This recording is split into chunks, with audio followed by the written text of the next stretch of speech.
Does your makeup routine start to feel really blah by the end of winter? I mean, I know winter in LA is relative, but still, you're using the same products, you're doing the same thing, and it's just tired. And you don't want to learn anything new, but you want to change something, but you don't want to spend an hour doing full glam because who has time for that? I was actually really inspired by some of the spring 2026 makeup trends, and I found three that are really easy to do and super pretty to wear and don't require a lot of effort. So let's revamp our makeup routine. Skin prep, brows, and base are already done. Everything I've used is linked in the description box below so we can get straight to the trends. Now, the first trend I want to talk about is something called watercolor blush. It's basically a different way to apply the blush that you pretty much already use. Now, we're seeing this all over the runways. We're seeing it all over the carpet because of movies like Wuthering Heights. Margot Robbie, if you saw any of her makeup during the press tour, her makeup artist Patty Dubroff gave her that gorgeous kind of wind-swept, wind-blown kind of cheek to where it looks like she just walked off the moors onto the carpet. It's like that concentrated kind of color that feathers out onto the cheek. It's really beautiful, really feminine, and it's actually really easy to do. It just requires a little bit of technique. I'm going to take this cream blush from ColourPop. This is in the shade A-Lister. It's this really beautiful kind of dusty mauve color. Really pretty for the kind of look that we're going for. You could use any shade of cream blush, actually. Another one that would be good, this is from Violette. This is in the shade Miriam. But what this does is that this mimics what your face does when you naturally flush, like the blood is rushing to your face.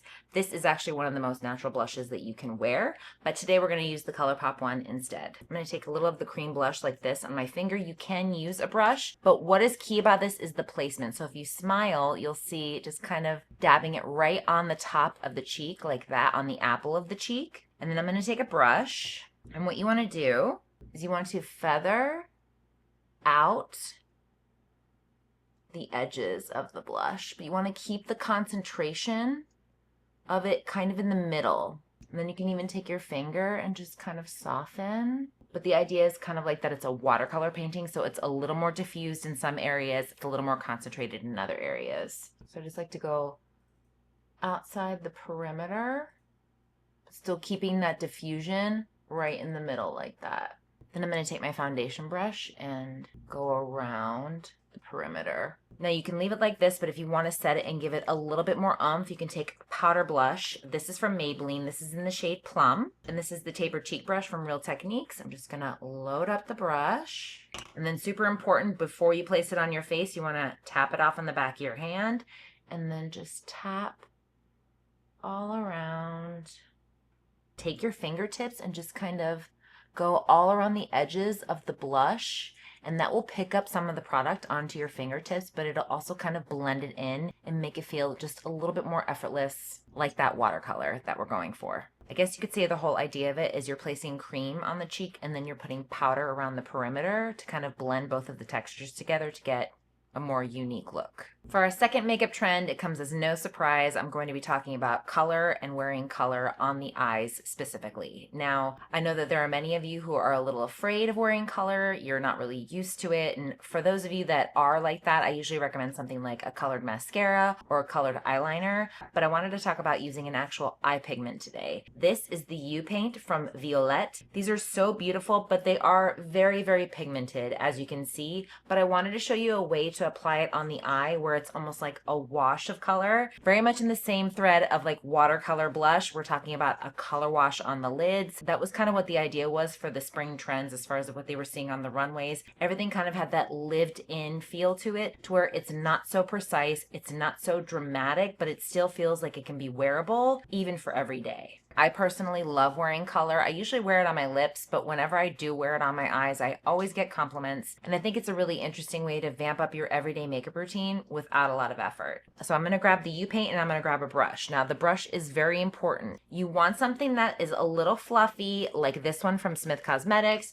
This is the Cazette brush that I have. I'm just reaching for brushes that I have here on my table. This one is from BK Beauty, but something that they all have in common is that they're fluffy. So the reason you want a fluffy brush is you want it to not pick up too much product so you can diffuse it on the eye. It's really, really easy, nothing too complicated. One of the things I see Violette do, because she's brave and she's not afraid of color, is when she uses this, she applies it directly onto her eye. That was one of the biggest mistakes that I made when I first started using this product, and I found that it didn't blend the way that I wanted it to, and it was a little uneven. So what I like to do is I will take it and use the back of my hand as a palette, just like that. It's kind of a common theme on this channel.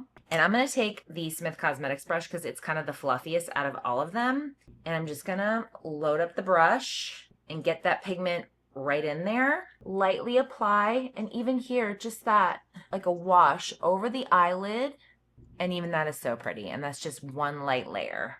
You don't have to be afraid of color. I promise you, you can wear color. I'm just going to build it up just a little. And because I have deep set eyes, I like to take it up over my eye socket, so then when my eye is open you can see it. And then I'm going to take the clean BK Beauty brush and just kind of buff out the edges. But the best part about this is that it does not have to be precise. If it's a little messy, if it's a little uneven, it doesn't really matter because that's the whole idea of it. It's lived in, it's easy, it's fun. I'm really loving that idea for the spring trends. That was kind of the common theme. And with this application, you have so much more control, so you don't have to worry about if you place it directly onto your eyelid, what are you going to do with all that pigment? That happened to me, and I had to start over because I was not expecting it to be so pigmented, which is great, right? Like that means that it's a great product and that you're getting your money's worth. For someone who doesn't wear a lot of color, but still wants that kind of wash, this is perfect. And if you feel like you've brought the color down just a little too low and it's kind of pulling your eyes down, take a little of your concealer on your concealer brush and just sharpen up that line right there.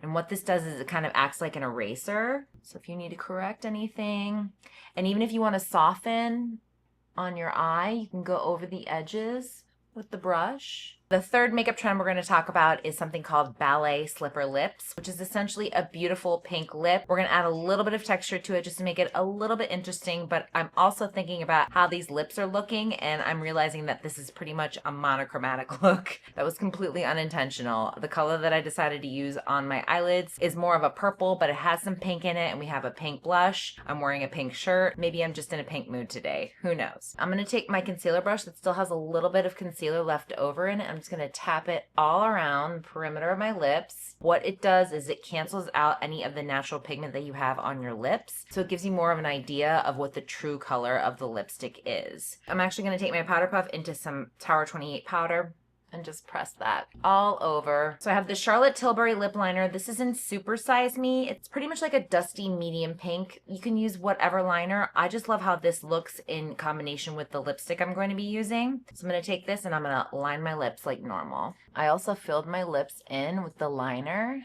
just to create that deeper base. And this lipstick is from L'Oreal. This is in the shade Ballerina Shoes. I think this went viral on TikTok a few months ago. I actually bought it, I think, last year sometime on the recommendation of a friend, and it literally went viral I think a month later. I don't know if you're going to be able to get this. I'll put some dupes down in the description below, but this shade is amazing. It's this beautiful frosty pink and I just love it.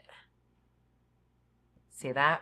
And I'm just taking my finger and just tapping that into the lips just to soften it a bit. But how fun is that? I just love it. I think using the liner with it makes it feel a little bit more grounded and a little bit more modern, but the frostiness of it is just really fresh and super pretty and just a little bit different. So those are the 3 spring makeup trends that I really love. You don't have to do all of them together like I just did, even though they work together. It's kind of weird with the pink shirt and everything. I'm pleasantly surprised. If there was one that I would do on the regular, it would probably be the lip, because that's just kind of the easiest to add to my routine. I do love the cheek as well. I might start trying that, but I think these are just a couple of really great ideas that you can incorporate into your everyday makeup routine to kind of revamp it and just give it a little bit of life, a little bit of freshness, because, you know, winter's almost over. It is actually 90 degrees here in Los Angeles in March, so that's our winter, I guess. I don't really know what the summer's going to hold if we're already in 90-degree territory. Which one of these trends would you be most willing to try? Let me know in the comments below. As always, I hope this was helpful. Don't forget to hit the notification bell and subscribe for more pro makeup content, tips on trends, and everything in between from me. Thanks again for watching, and I will see you next week with a brand new video.